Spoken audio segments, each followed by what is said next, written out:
Good afternoon, everyone. Let us begin. We are meeting at the moment when energy infrastructure again is being targeted by Russia. We see constant barrages of missiles and drones, and the damages are daily.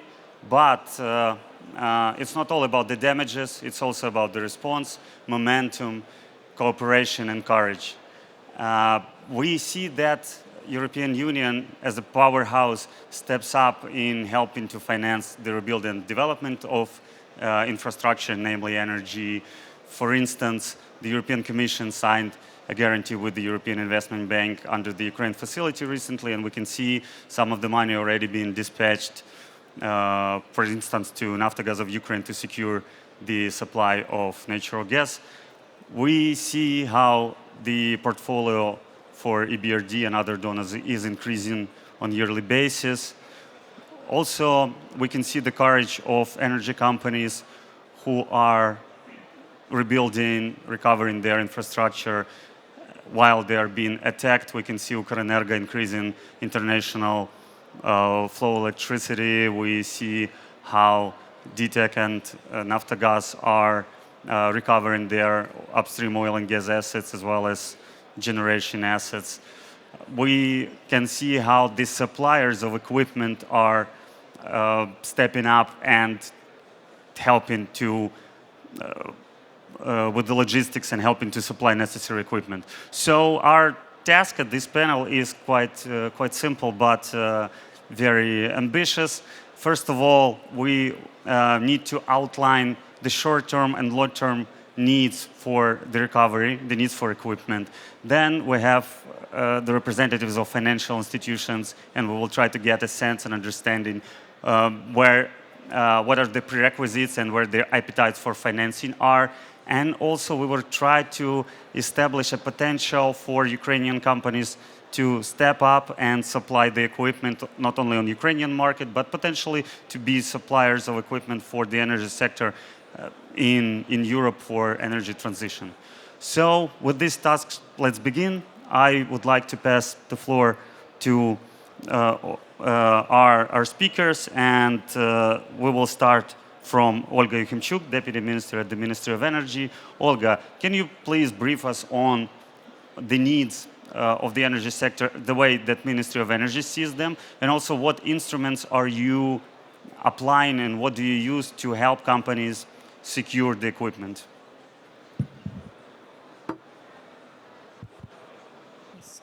Hello, colleagues. Hello, friends, partners. I think it is really difficult to say on all of the needs, but what is important to say is that, and it's not in use for everyone, that the attacks are continuing. Moreover, they are being intensified.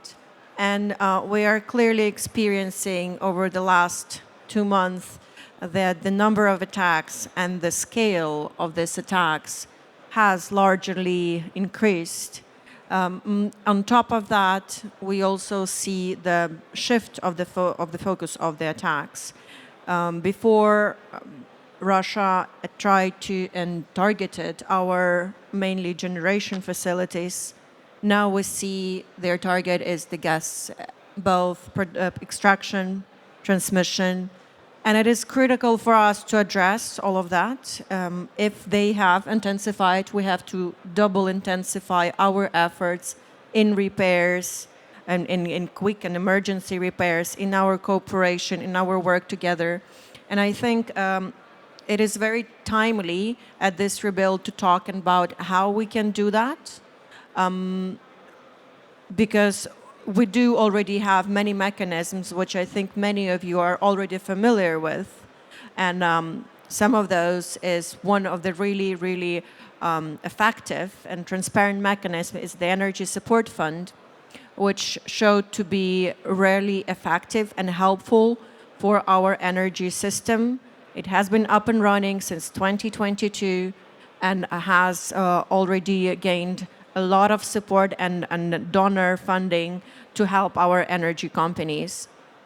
This fund is being operated by the Energy Secretariat, and the way it works is a very transparent mechanism where the Energy Secretariat, Energy Community Secretariat fully operates the whole work, and then we have the external EU banks helping to work with the equipment tendering. Ministry is also involved in that to help coordinate with the company needs. We constantly have consultation and stakeholder involvement to discuss on what are the emergency needs, how we can help our companies on the ground in a very, very efficient but also quick manner. Because at this time, at this moment, the time really, really matters. Every other repair has to take place in a few hours after it has been targeted, after the facility has been targeted. So the time very matters. Also, apart from the Energy Support Fund, we have an aid fund, which is the in-kind support, which is also very, very useful and vital for us. Any support in terms of equipment already even used. We look at any type of equipment, on any status of that equipment, as long as it is suitable for our energy system. So those two mechanisms, I think they proved to be over the last years the most efficient. However, we keep on working with our partners on any other mechanisms which are flexible and suitable for them in the form of grants, loans, through different financial institutions, which also are very, very practical. So I think these are the key mechanisms on how where companies can look at, and we clearly understand that this would be really important this particular winter, because it is already the fourth winter for us. And all the previous damages have been repaired, not completely, but they're going on through the repair process every other month. But now with every other year, it is more and more difficult to repair equipment. You have to replace many of that. And it is critical that we do it all together. And we involve international companies, international producers to all of that process. Thank you. Thank you very much, Olga. We can see and it's quite recognizable that the effort is there. And now let's dive deeper into the demand that the companies create. So I would like speakers to be quite brief with the first question, and so that we can have a second one. I would like to give the floor to Sergei Nazarenko, the head of Office for Identification and Countering Threats at UKRENERGO. So Sergei, Olga mentioned the supply of equipment from the fund. And also, we can see how UKRENERGO themselves, they operate and they work with the suppliers directly. So what are the short-term needs for equipment, and how do you balance them with the long-term development of the grid, please? Thank you for this question, and thank you for the opportunity to speak with you about one of the most important issues in our common energy future. It's maintain the resilience of critical assets. We work closely with our international partners and with other European transmission system operators, and mostly all of them agree that we have a common threats, but with different level. First of all, it's technical threats and natural. It's degradation of the grid and generation facility. It's dependence from supply the equipment from unfriendly country. It's inefficient flexibility of our power system and other technique and extreme weather condition. It's a common threats on the technical level, but other threats it's military threats, also called hybrid. It's attacks on critical infrastructure assets. It's unauthorized actions from different person, or it can be cyber attack or act of sabotage. So according to these threats, we have common needs, and in short term, our main objective is provide a security on critical infrastructure and quick restoration and increase the generation capacity. It's three main direction for cooperation between us, like a critical infrastructure operator, and different company and international entity who interested in increasing the resilience of the network. I should say that maintaining the resilience of energy facility is not only economical, is not only physical problem or technical problem. It's also economical one. And for consumers, it's very important to have electricity with lowest price. And that is why we need to provide the feasibility study for different type of protection and different type of maintaining the critical infrastructure resilience. And that is why we are very interested in cooperation with the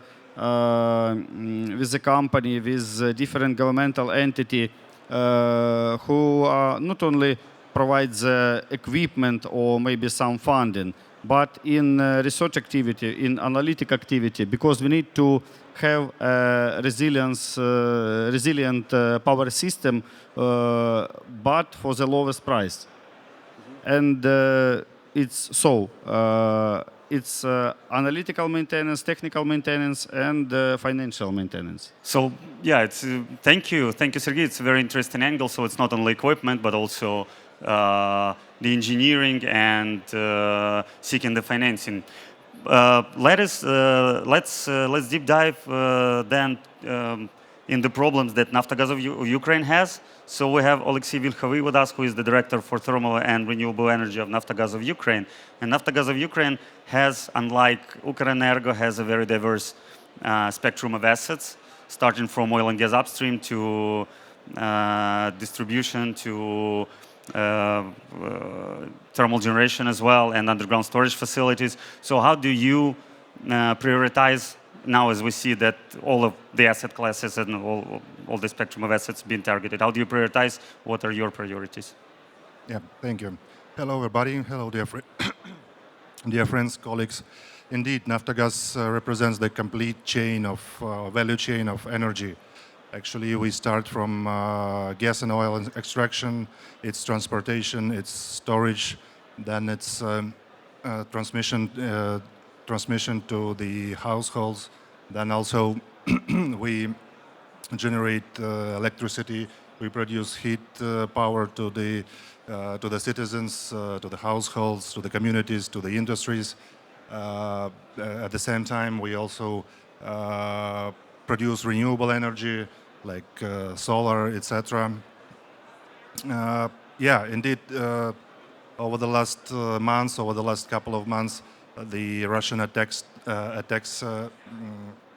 increased significantly, and as Deputy Minister said, the focus was done on critical infrastructure just before the starting of the heating season.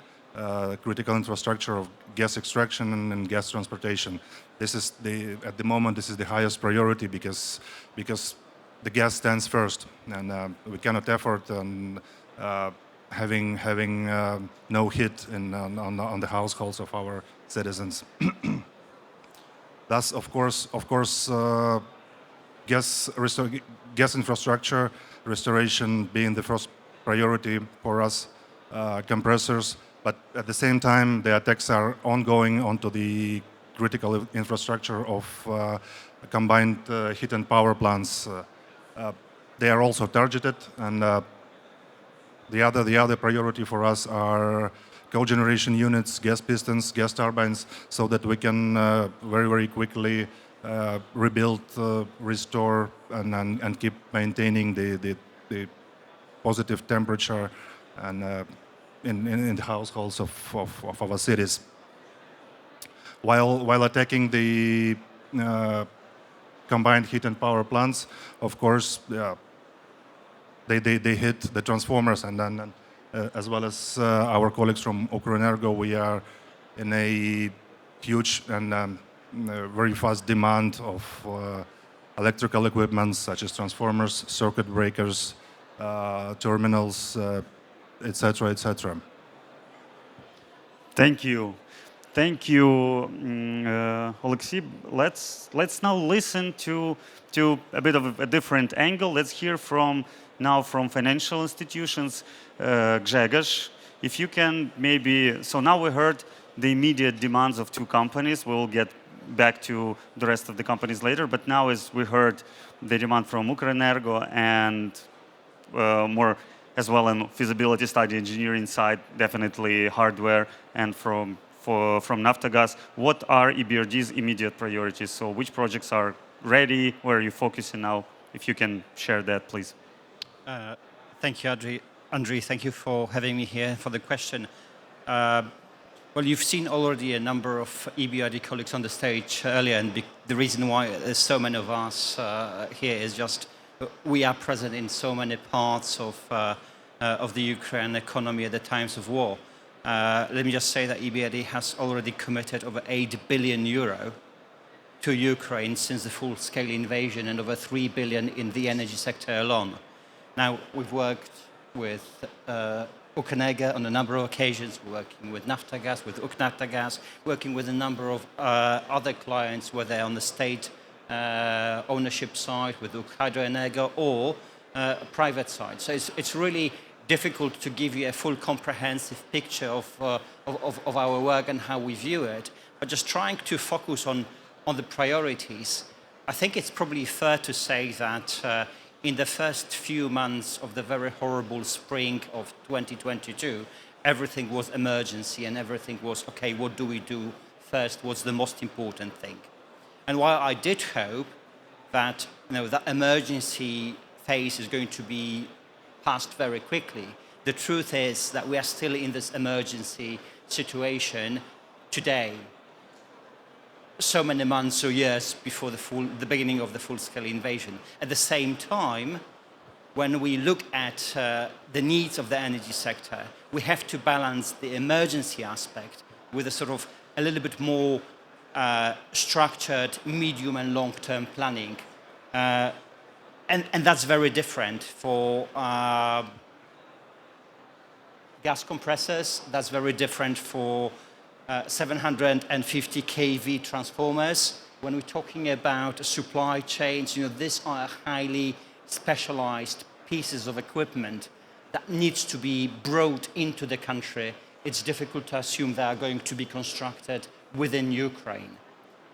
The other part of the EBRD focus that has been mentioned a number of times during different panels today is renewables. And for us, that's really scaling up renewables, building back better, replacing damaged thermal power generation with clean, distributed, difficult to damage with missile and drones, renewable energy generation, and that's predominantly onshore wind and solar PV, plus battery storage.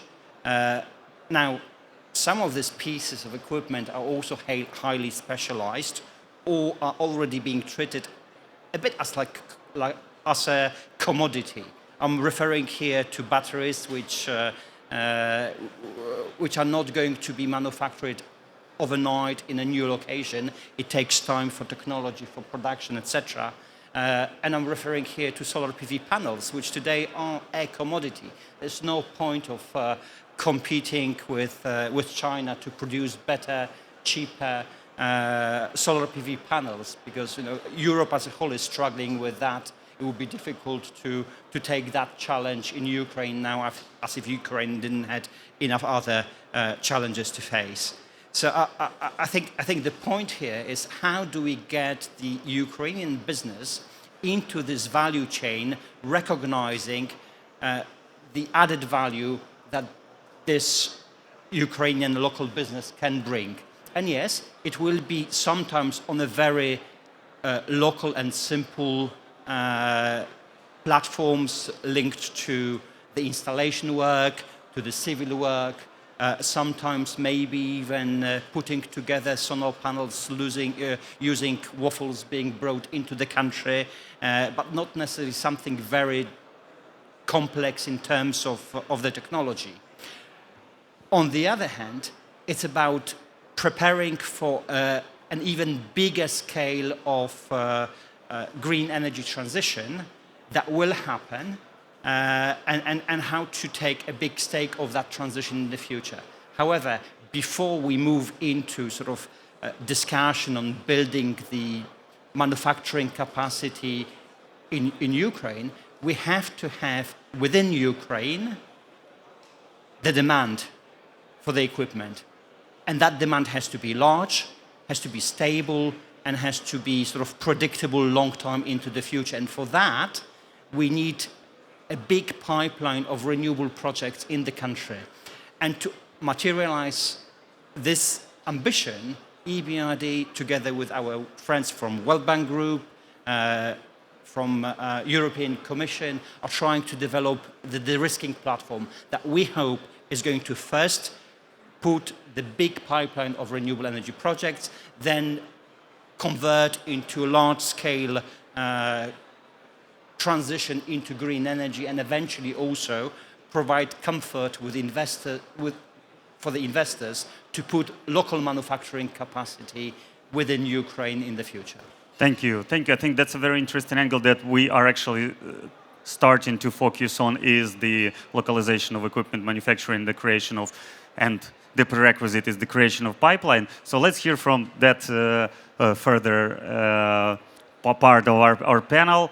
European Investment Bank, Ismini, can you maybe then react to what Grzegorz said and point out your priorities as a big investor? Yes. Oh.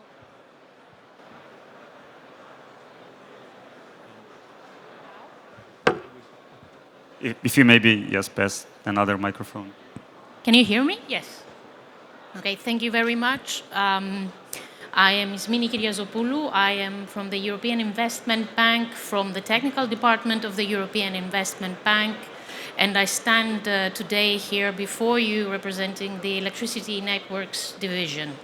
My colleagues have been long working in Ukraine before the war, and we have been supporting a number of projects in Ukraine that my operational colleagues in the morning in other sessions have presented. These are the projects that, as described by Ukrainian colleagues, are the fast response ones, the ones that equipment that has been either degraded because of time or because of the attacks, destroyed. So we are currently working on grid, let's say, oriented support, as well as hydropower-oriented support. But looking into the future, I would agree with the colleague from the EBRD. First, you need a pipeline. When we are talking about renewables, first you need a pipeline of projects that you need to take as much of the risk away from those projects, and then the manufacturing can start coming in. But having said that, and learning also from the let's say, EU experience, the EU decarbonization experience, when we are talking about the manufacturing and the scaling up or the let's say, recreation of the manufacturing capacities that Ukraine used to have in the past, I wouldn't want let's say, to leave something out. Let's not forget grids, because in order to, let's say, renewables, blades, solar panels, yes, but the grid element is also important, and it's proving to be a bottleneck in other geographies in Europe. So you need to build the renewables. You also need, however, a grid that is now a bit different. It receives power generation from all different places. So a lot of investment will have to go in grids as well, and the manufacturing capacity when it comes to cables, transformers, etc., also needs to be scaled up. Thank you. Thank you. completely agree. And if you brought up international experience, and we conveniently have several international companies on the panel, so I would like to give floor to José Luis Jimeno, who is the president at Vestas Mediterraneo. If you maybe share your opinion now and reflect on what was said and share. You now, as Vestas, as we all know, is actively participating in supplying equipment to the construction of several projects in renewable energy in wind. So which are the national, maybe some international projects may contribute to the resilience of the Ukrainian energy sector? So how do you view that? Thank you, Andrei. Well, yes, but in the first place, I just wanted to agree with what you just said. It's not only about the equipment itself or the manufacturing, but actually the grid capacity, which happens to be one of the most constraints that we have when we develop projects internationally. So that said, what I wanted to say here is that indeed we have been working in Ukraine for many, many years now. As Vestas, we have installed 888 megawatts in the country of wind capacity. Unfortunately, nowadays, the vast majority of that capacity is in the temporary occupied territories. So Ukraine has had to almost restart the wind agenda under the frame of this build it better and greener, right? And as you say, Andrei, under this frame of building it back greener and better, we managed to install the Tirigulska 1 wind farm, 114 megawatts, during wartime. It was really difficult to pull that off, but we did that with the support of our dear partners of DTEC and also AIFO, the Danish ECI. And nowadays, continuing with that fantastic work that we are building as we speak, the second phase of Tirigulka is 384 megawatts on top of that. And when that is finalized and completed, it will be the biggest wind farm in Ukraine, right? So that by itself, I think it deserves a place in the Ukrainian history, having been able to pull that off. And it is to a great extent a landmark project. I think it is for Ukraine and it is for also for my company as well. Not only due to the size, its utility scale, it's almost 500 megawatts of wind electricity capacity installed. It also due to the very special circumstances under which that project actually was built. And that's, I think, is an amazing demonstration. One of the finest examples I ever seen of international cooperation working and a strong partnership with DTEC, making it work almost to perfection, right? But also wanted to say that these projects cannot be, shouldn't be one of a kind. Because if it's still like that and there are special circumstances, we will never create a local demand that needs to be, and it has always said, a continuous flow of projects, right? That actually create the need for developing local supply chains, manufacturing plants, and the possibility of creating something, an industrialization behind that. Thank you. Thank you very much, José Luis. And your efforts are very much appreciated. So we will touch upon the project that you mentioned a bit further. And now let's we also have George Pickard of GE Vernova here, who is one of the major suppliers of equipment now as Ukraine fights for the resilience of the energy sector, but also you are the supplier for the development project. So if you can reflect on what was said and share your focus and your current activities in Ukraine. Thank you, Andrei. Really appreciate your bringing us together along with the organizers. And Madam Deputy Minister, thank you for setting the stage for us. It's a compelling reminder of the circumstances on the ground in Ukraine, both the expansion and the intensification of the attacks. And I would just take this opportunity to say that my company, GE Vernova, stands with Ukraine and look to continue our collaboration with many of the people on the panel here and others in the room to help Ukraine with its response and with its recovery.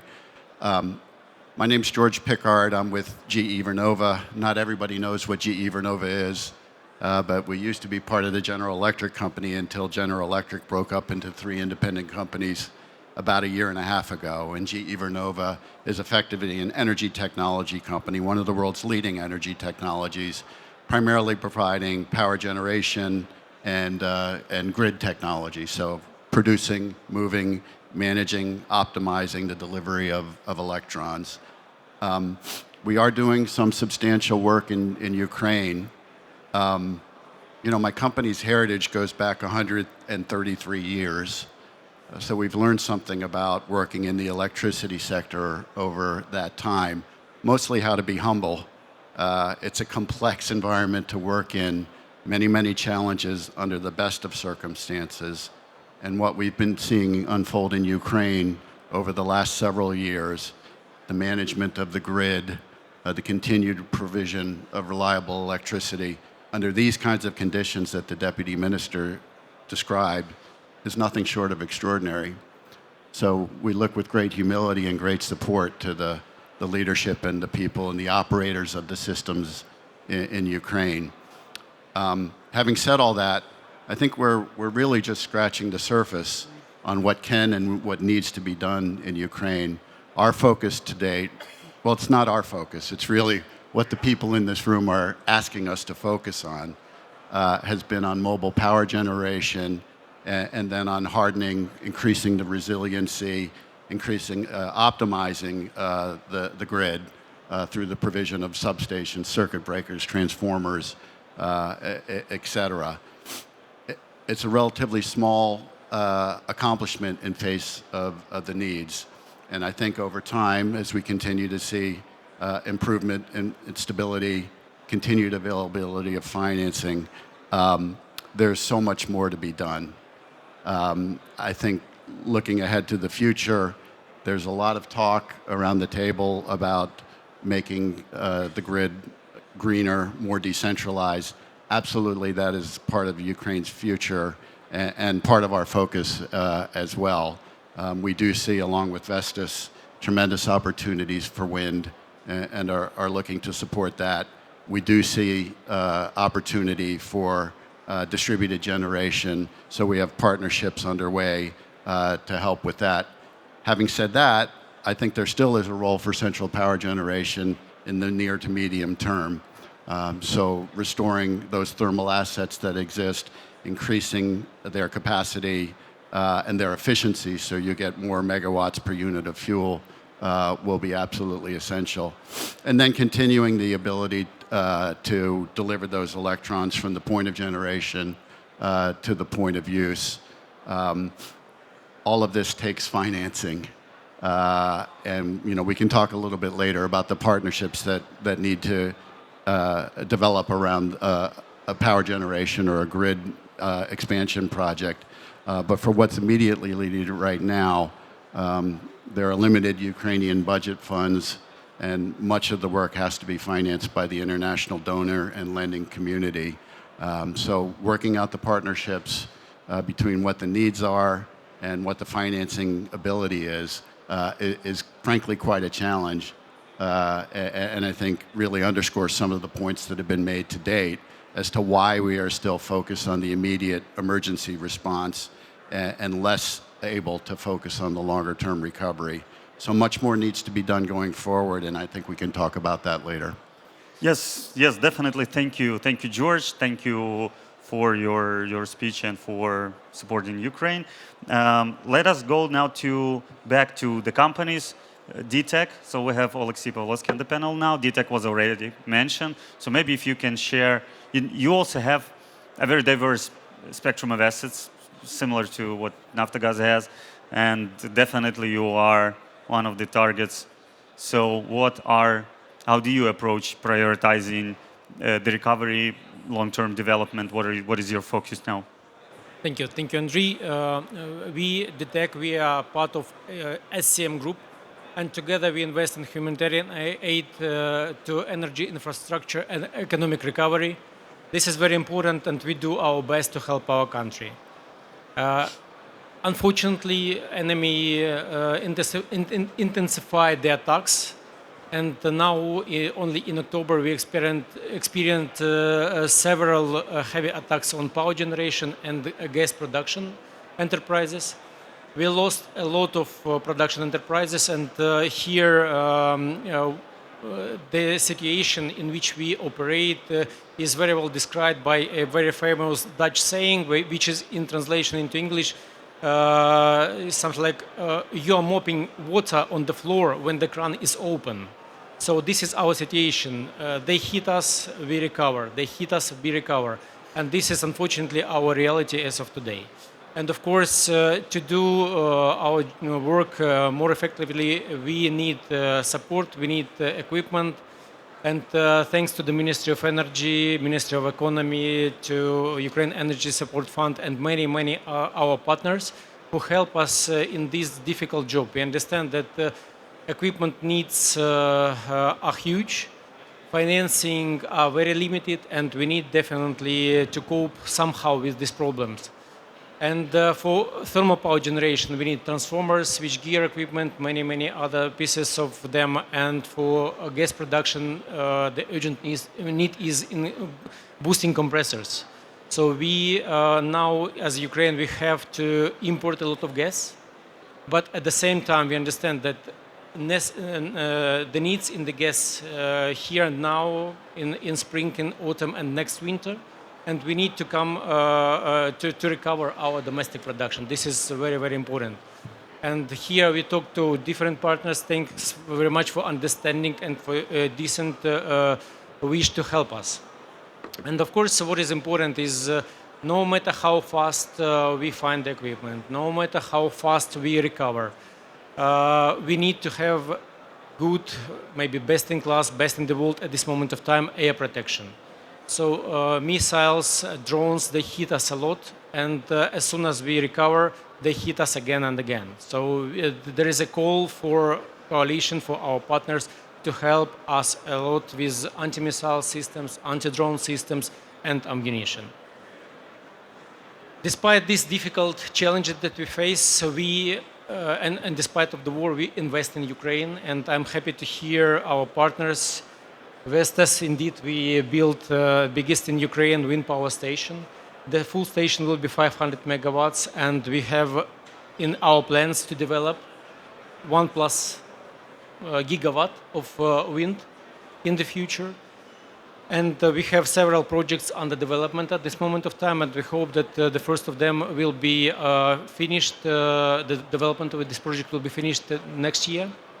Also, we built battery storages. Just in September, we commissioned 200 megawatt battery storage, which helps our energy system a lot. And of course, we develop new projects for new modernized energy system of Ukraine. We would like to be a reliable partner for European Union, for its energy system. We have all the resources, and that's why we started creating, drafting, and realization of new projects. For example, one of the projects we realized with the support of French government and together with GE Vernova, we are building in Bucha modern digital substation. And this is like one of the examples that we invest during the war, and we believe that we cannot wait until the war is finished. We must do this job right now, because the rebuilding of energy sector is a huge task, which requires lots of money and lots of time, and we need to start now. And thanks to all the partners who work with us already, and thanks to all partners, potential partners, who are considering cooperation with us for the future projects. Thank you. Thank you. Thank you, Alexei. It's really amazing to see how you are trying to plan for long term, as well as implementing investment projects, but at the same time recovering and protecting your infrastructure. So that's quite amazing. As the conclusion of the first round of questions, we have one financial institutions left deliberately, so that maybe you can sum up what you heard and share what models of financing worked and what are IFC's priorities are in financing the recovery of the energy sector of Ukraine. Absolutely. Eleanor, Thank you. please. Thank you, Andriy, and thank you for giving me, thank you for being, having the opportunity to speak on the panel, and for giving me the difficult task of exactly trying to sum up what's been said so far, which, gosh, it's been super interesting for me too to listen to the contributions of the panelists. And I mean, if I had to pick one theme, it would have to be partnerships. I think it's been said. The task ahead is daunting, it's complex. It's vast, and it won't happen without these types of partnerships. So having this range of players on the panel and listening to the different pieces of the puzzle that are coming together, I've found very, very humbling and energizing. I'm here representing IFC. IFC is the private sector arm of the World Bank Group. So we are focusing on private sector solutions, private sector counterparts primarily, but as I just said, clearly the complementarity of public and private solutions is absolutely critical in Ukraine. And we work very closely as well with our counterparts from IBRD, from the public sector arm of the World Bank Group, and have collectively channeled over $80 billion of financing into Ukraine.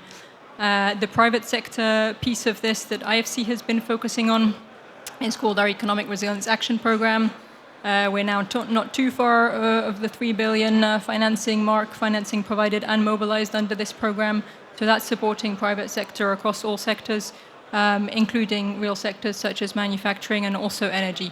You've been asking the panelists what their priority focus areas are. Of course, if I didn't say energy, I would be sitting in the wrong spot and probably in the wrong place. It has very much been a core focus of ours as well in the program. On the private sector side, we have also been doing a lot of renewable energy, as was mentioned also by colleagues earlier. It's a space where there's already some private sector investors, but perhaps most importantly, where we see a lot of potential for more and a lot of potential to scale up. Maybe to answer your questions on what we've seen in terms of financing models, because as we get into a bit more detail perhaps as well into how these different pieces can come together, right, and how projects on the ground can happen, and we've heard some great examples already of how these can come together. I would say broadly in terms of immediate kind of near-term financing that we've been doing, two main ways. One is just directly investing in large-scale utility generation plants. Again, to date, we've been quite focused on renewables within renewables. On onshore wind offers a domestic resource. There's a good business case. It has obvious advantages in terms of resilience, in terms of energy security, in terms of climate benefits. So together, we're working on over 700 megawatts of new capacity through this utility scale financing through different models, combination of project finance, corporate finance, and I would say some kind of in between. The other way that we've been engaging is through indirect financing models, and particularly in the manufacturing space, I'm also seeing opportunities there for manufacturing of energy equipment through funds, so fund investments that we're working on. We're also working quite a bit with financial institutions, and there as well supporting real sector, medium-sized companies, including in manufacturing, but also including in the distributed generation space, and so have rolled out a program of risk share facilities with 4 banks, equivalent to about $400 million in total financing. And this is a way to expand the reach to smaller companies, but also with specific incentives built in to incentivize towards clean energy solutions. And perhaps the final point I would say there in terms of the financing and perhaps the one piece that isn't represented on the panel, but that is extremely important for any of these financing solutions and projects indeed to come to fruition in Ukraine, is the concessional finance piece and the role that donors and partner countries have been playing. We've been fortunate to raise around $1 billion equivalent in concessional financing from partners, the European Commission being one of the largest, but many other countries supporting us as well. And under current circumstances, this has been absolutely critical to be able to underpin these financings and bring these projects to life. Thank you, Eleanor. Quite exhaustive list of instruments and models, and let's try to make it a bit more practical now. I have a question, and it will go to both the representative of the ministry that we have on the panel as the policymaker, but as well as Ukrenergo as the key company in electricity sector and power sector. So how do companies can plan for the future? What are more longer-term priorities so that the suppliers of equipment as well as operators and investors can think long-term, something that was referenced a couple of times on the panel? And before you begin, I would like first of all thank all the panelists for being punctual and being within the time frame. So let's make 1-2 minutes speeches now. Thank you. Thank you very much, and I think a very timely question because One of the tasks is emergency repairs and rebuilding what has been damaged, but it doesn't stop us from planning strategically and looking at the long-term perspectives. And I think one of the priorities and one of the things to stress out is our EU integration focus. It has been put as one of the priorities for the country as a whole, but for the energy sector as well. And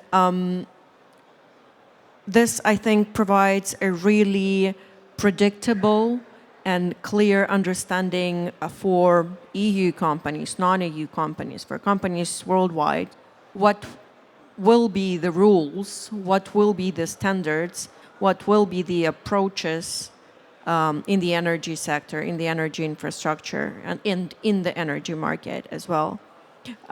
So this is really important to see that the EU is the focus.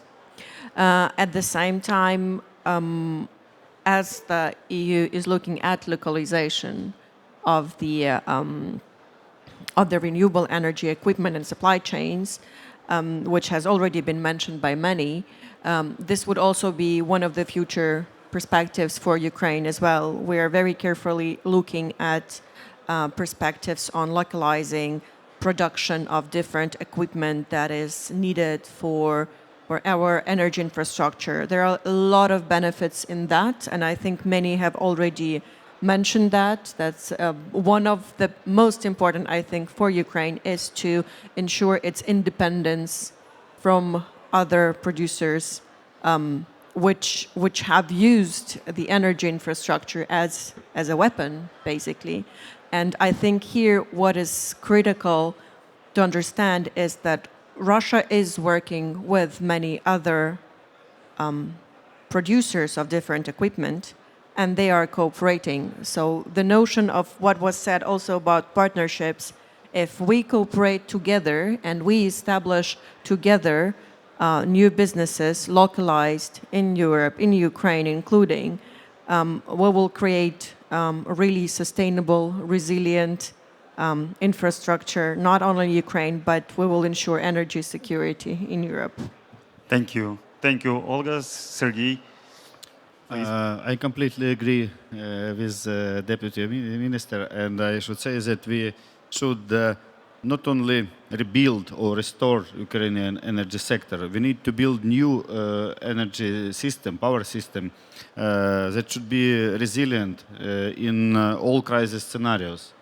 I think that Ukrainian experience and the technical solutions that already implement or will be implemented in Ukraine should be a basis for making a new architecture of energy security in all Europe, especially in Western or Northern Europe, because this is a country which have a big level of threats, hybrid threats from unfriendly country, so-called unfriendly country.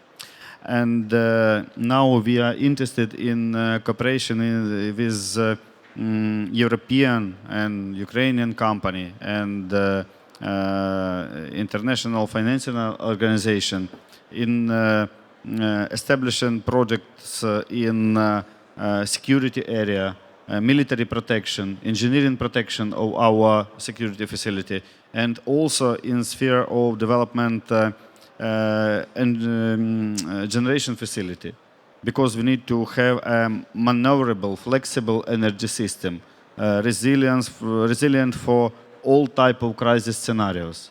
And it should be our common approach with other transmission system operators and the ministry how to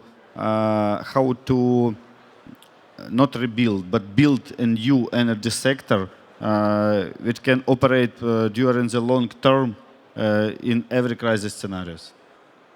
Thank you, Sergey. I would like to thank Olga for participating in the panel and providing us with an overview and the view from the ministry. Unfortunately, she needs to leave, but we understand that the schedule is quite tight. Thank you. Let us go back to the companies now. So you mentioned the generation, you mentioned the resilience. So what are the Naftogaz long-term plans for building up their assets and what market they will create for the suppliers of equipment, both internal and international? Naftagaz plans for power generation is quite ambitious.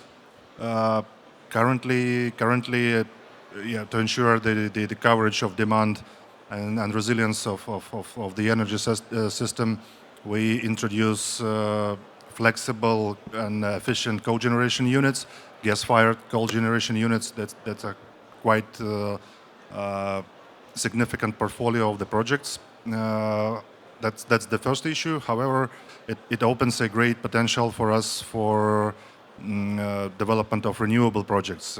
Naftagaz has developed and approved its strategy, its energy green transition strategy, and we are working very hard on this, despite of, let's say, urgent tasks for heat and power supply and gas extraction, of course, and its transmission. So at the moment, Naftagaz already has built and operate several renewable energy assets, and we will definitely continue to develop that business. And in particular, so in our mind, in our strategy, we assume that every fossil fuel megawatt that is currently installed or built requires to be backed by at least 3 megawatt of renewable energy. In our portfolio, we have a chain of solar projects, a chain of battery energy storage projects. Also on the table, we have wind power plants. One of the projects with a 60 megawatt capacity is about to be ready to build stage. The other one is in the progress of development and also will be ready to build within 2026. Regarding the BSS projects, we have on the table a project of 2 projects per 120 megawatt hours that are focused for provision of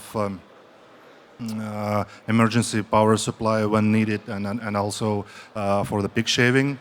Also in the midterm,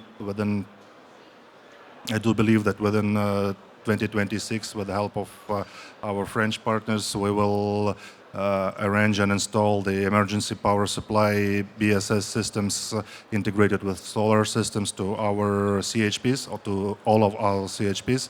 At least the pilot project is going to be started very, very soon at the beginning of 2026. So yeah, despite of the current situation, war and the need for firefighting and replacing the damaged equipment and keep maintaining our citizens being with heat and electricity, Naftagaz looks forward, and we plan our green transition projects very, very well, I would say. Yeah. Thank you. So Naftagaz continues to go green. DTEC did that quite a long time ago. So Alexey, what are DTEC's longer-term plans in terms of creating a market for suppliers through investments, and where will you venture next? We are fully aligned with the strategy of Ukraine, strategy of the ministry, and we have in our strategy different projects which concentrate on decarbonization, decentralization. Of course, we build more green power, and this is key. And we, as I said, we do not wait until the war is finished. We invest now, and we work together with our partners to make it happen as soon as possible. For example, we have a quite new question for us. We have coal mining, and we have a machinery producer, Quorum, which produce coal mining machines. And we understand, due to the decarbonization strategy, we will sooner or later we will not have coal generation, and we have to do something with this business. And we think that we have a good chances and good possibilities to create new opportunities for this business. For example, we are thinking about building demining equipment, or we can extract new minerals like zirconium, uranium, and others, and we can produce machines for this huge strategic project of Ukraine. Of course, everything needs money, everything needs to be financed, and we create quality projects, we create big-scale projects, and I hope that financial institutions will support us in the near future. This is quite important for us, and together we could deliver the best results in the best terms. And also, I would like to mention and call to contact me partners from our countries. I would like to mention just two examples. SECO, this is Ministry of Economy of Switzerland, and Government of France, President Macron. These two companies, they created special funds to support their domestic companies to invest in Ukraine, to enter Ukrainian market right now. And together with French government, we are realizing a modern substation project. We will apply to the second call of Switzerland project. We hope that it will be announced in the near future.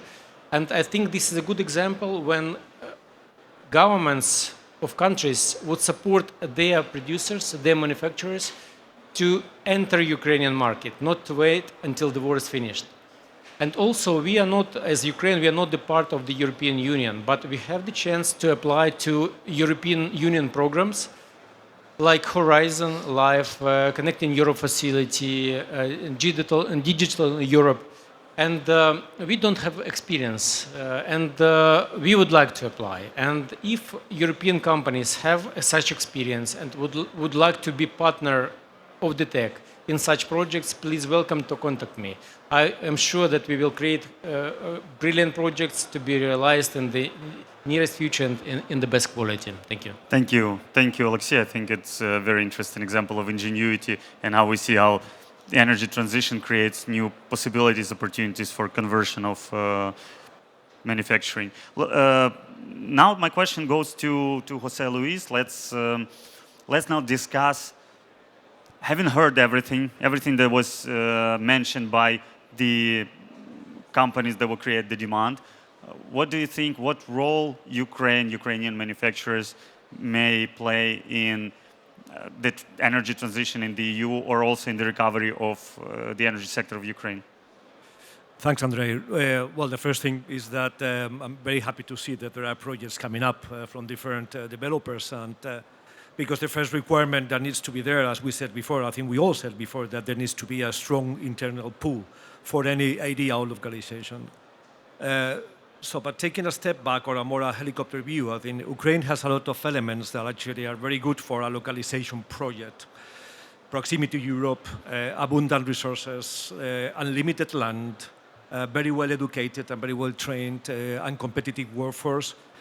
It has actually everything, right? But I don't want to disappoint anybody here or spoil the party, but there is a strong competition out there. If I am not mistaken, in Europe, there are more than 250 manufacturing facilities around clean tech, right? We as Vestas, only talking about us, we have manufacturing plants in Spain, Italy, UK, Germany, Denmark, of course, Morocco, Turkey. So it means that the competition is out there and it's strong. So we need to really beat that. And nothing will come natural because we need a few things to happen. And I will just mention three. The first one, we said it, a strong internal demand, a steady flow of projects coming in that we can feed with whatever manufacturing plan we can think about. We have done this for many, many years. We have seen time and time again manufacturing plants failing due to lack of local demand. Thinking about a manufacturing plant only for exports, it wouldn't work. So that's the first thing. The second thing needs to be, it needs to make sense and fit within the global manufacturing print that any company has, like us, right?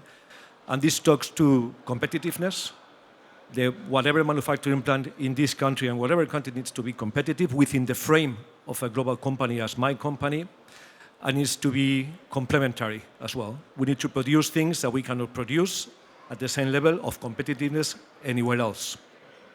And there's also, I think we need to talk about money as well, and there's a lot of financiers here, of course. There is a phase of any manufacturing plant or any localization offer where you are not efficient. You need to develop and deploy a lot of funds. There are big investments, big ticket items. We need to train employees. We need to staff the manufacturing plant with trained technicians, operators. We need to set up the whole thing. We need to build local and competitive supply chains, and those things take time. During that time, you cannot be competitive, you cannot be efficient. We need support and we need help. And this talks to any tax schemes that we may require, incentive schemes, financing vehicles so that we can support the manufacturing plants themselves. But if none of that is coming, it's going to be very difficult to beat the European competition. Thank you. Thank you. Thank you, Jose Luis. George, I have a question that I prepared, but I would like to hear first your reflection on what Jose Luis said from your point of view. What are three main points that are prerequisites for Ukraine becoming a more active player in the supply of equipment? Well, first of all, I agree with everything you just said. You know, we're a large company. We produce our technology produces about 25% of the world's electricity.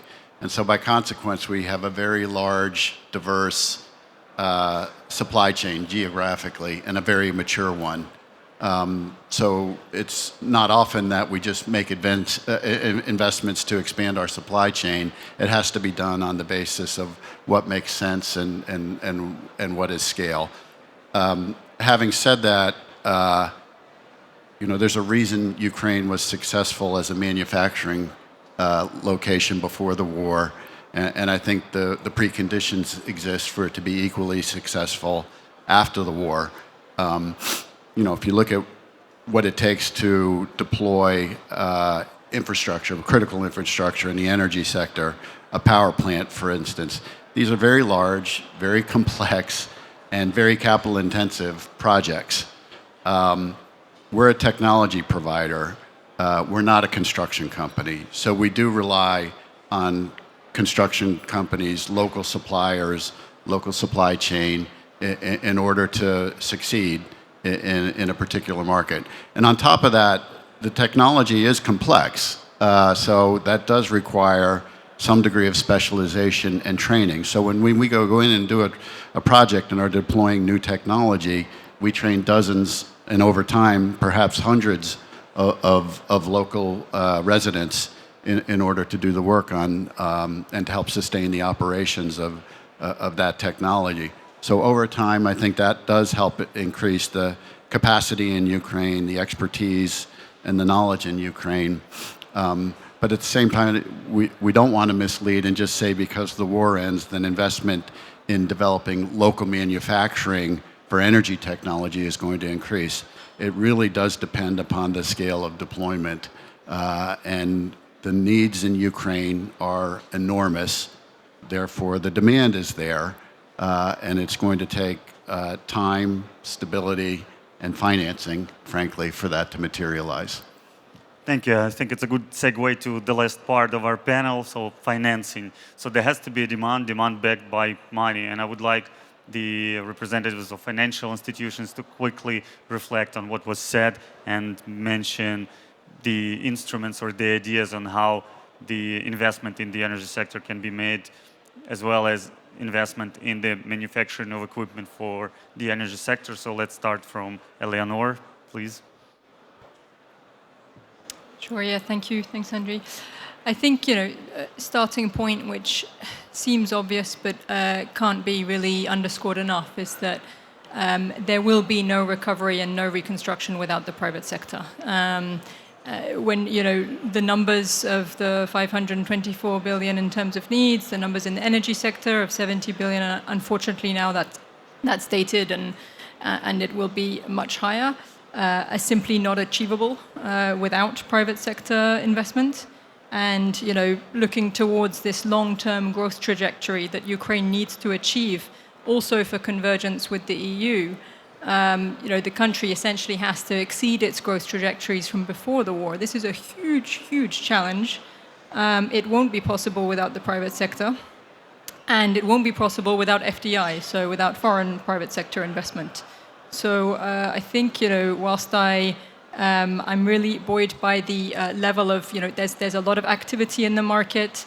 If I look at the near-term pipeline, I think there's actually a pretty healthy one. Where I do have real worry and concern is how do we collectively massively scale up our ambitions, massively scale up the financing, but also the private sector investment that needs to come. And here I think there's obviously no easy answer, there's no obvious answer. I think some of the key ingredients, do include the enabling environment that we haven't touched on much in this discussion. But it's key, of course. Investor confidence is, not terribly high right now in Ukraine. It wasn't before the war.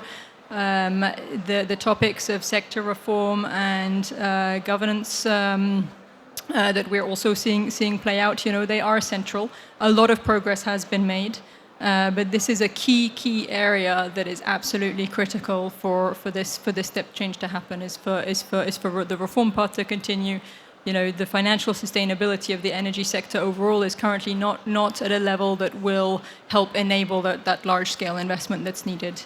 A second key ingredient are still these de-risking products and partnerships with donor institutions. It's obviously a very unique situation where we work on a lot of de-risking structures globally, and the sovereign is often playing a key role in those. This is obviously not appropriate for Ukraine. It's when I was saying also the recovery needs to be private-led. It's because scarce public resources also need to be used in a way that's targeted and that's taking into account very limited fiscal space and not wanting to add additional burden to the sovereign, right? So these de-risking instruments will continue to be very important. And it's not just one. It's unfortunately there are layers of risks, and that means there are layers of different instruments that are also needed on the financing side, right? Including from equity investors, and of course, de-risking equity investments continues to be a big topic. And then the third ingredient is kind of innovation, where we will need to find ways to put in place systems, to put in place programs for investment that are a bit different, probably, than anything that's been done before. So learning from elsewhere and bringing in global experience, but really adjusting it to the reality of Ukraine and this trajectory that Ukraine needs to go on. And this is where I think the program of the de-risking platform, the price stabilization mechanism that the World Bank Group is very happy to be cooperating on with EBRD, is one of those examples of how we can really start to make this step change by putting in place, thinking about a mechanism, designing a mechanism that can crowd in this investment. Thank you, Eleanor. Ismini, similar question to you, maybe with an angle. Jose Luis and George mentioned that we'll have to compete with our peer companies, peer countries. How do we attract capital? How do we be more competitive? What instruments can we use? Well, can you hear me? Yes. What I would like to say, first of all, I would like to build a little bit on what the colleague from EBRD said. So there is an array of products that could be used. However, what is critical from our point of view is the investment decision. And in order to have an investment decision, it's not just the financing that is contributing to that. You need to see forward, and you need to see forward beyond what is planned. You need to be convinced that what is planned is going to be deployed. And what we have experienced so far, especially when it comes to renewables scaling up, is that once we manage to bring up the manufacturing up to a certain level, then we realize that maybe our procurement, for example, system is not enough to provide the output that we need for this scaling up. And then we realize that maybe our permitting system is not slim and slender enough to deliver on time the permits that we need. And maybe we don't have the workforce that is skilled to deliver on these projects. So there is a sequence of prerequisites that would, first of all, will convince the investors to invest. And the financing, I think the colleagues already mentioned in previous panels, I mean, reciting from the catalog of things that we have, I don't think you can reach out to us, and you can reach out to my operational colleagues, and they will be more than happy to provide all the details for you. But what I think is the critical part is the enabling environment. The rest will fall in place slowly. But having said that, I would like to say that I'm amazed and I am inspired to see that, despite all this devastation, the colleagues from Ukraine are looking forward. Thank you, Ismini. Grzegorz, then your take on this. What does EBRD need to be comfortable, or at least to have a certain degree of comfort in order to continue backing the effort? Thank you. I was listening to other participants, and Andriy, sorry, but I'm going to dodge your question a little bit. I mean, we've done you're the last one, so no, we've done so much already. We will continue doing it. We'll continue supporting Ukrainian energy sector, whatever it takes. But going back to the title of this panel and the discussion, I find it difficult to believe in a picture if we paint it in a way that Ukraine will be able to compete with global leaders for solar PV panels, turbine manufacturers, BESS systems, inverters, etc., etc. And it's true. Everyone who is successful in business has to find either a position in which they dominate the market, or they have to find a niche in which they will be successful. Now, listening to what was said during this panel today, I was thinking about a big challenges, not just in Ukraine, but in Europe in general. And one thing that is really something that lots of people talk about in European capitals, in Brussels, is cybersecurity of the energy sector. How Europe is going to ensure that there's not going to be dangerous cybersecurity attacks on energy infrastructure, including renewable energy infrastructure.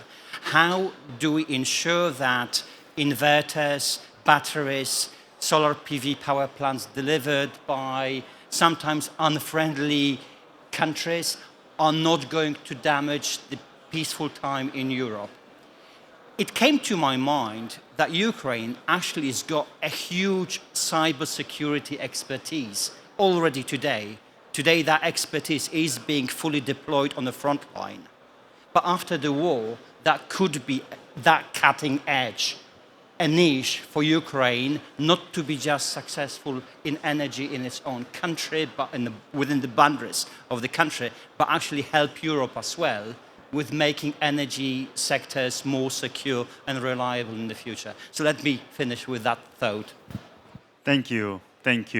And there are essentially only two ways to compete: cost of differentiation, and I think we can do both, but we need to prioritize and definitely not try to compete where we cannot win. But as you rightfully mentioned, we have a lot of expertise, and we touched upon both short-term and long-term needs and how we plan to cover them. We discussed the financial mechanisms, and we're quite hopeful that the support will continue. I would like to thank all the participants of the panel, but moreover, I would like to thank the organizations that they represent.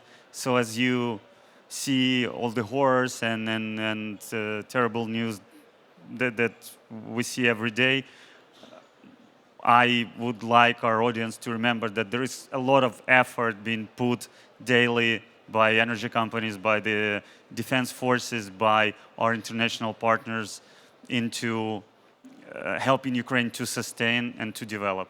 So I would like to thank everyone. I would like to encourage the audience to come to the participants if you believe you have any ideas or you would like to have a closer interaction with them, and have a good evening.